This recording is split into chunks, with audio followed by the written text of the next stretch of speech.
ஹே Sam's, நான் cake bake பண்ணேன் and it turns out so good. So அந்த recipe தான் ஷேர் பண்ண போகிறேன். இப்படிலாம் சொல்லணுன்னு எனக்கும் ஆசை தான்.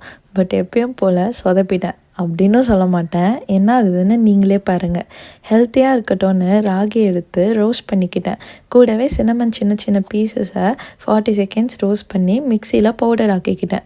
சீவ் பண்ண டம்ளர் மெத்தட் சொன்னாங்கன்னு ட்ரை பண்ண வரல. ஸோ எப்பயும் பண்ணுற மாதிரியே பண்ணிக்கிட்டேன். இங்கே தான் ChatGPT என்னை கவுத்துருச்சு. ஆப்பிள் பியூரே எடுத்து அந்த ராகியோட ஆட் பண்ணிக்கிட்டேன். பட் இந்த ஸ்வீட் பத்துமானா சாப்பிட்டக்கப்புறம் தான் பத்தாதுன்னு தெரிஞ்சுக்கிட்டேன். பட் செய்கிறப்போ அதெல்லாம் தெரில.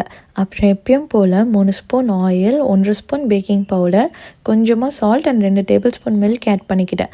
ஏர் ஃப்ரையரை 145 மினிட்ஸில் ப்ரீ ஹீட் பண்ணிவிட்டு 180 20 மினிட்ஸில் வச்சு எடுத்துக்கிட்டேன்.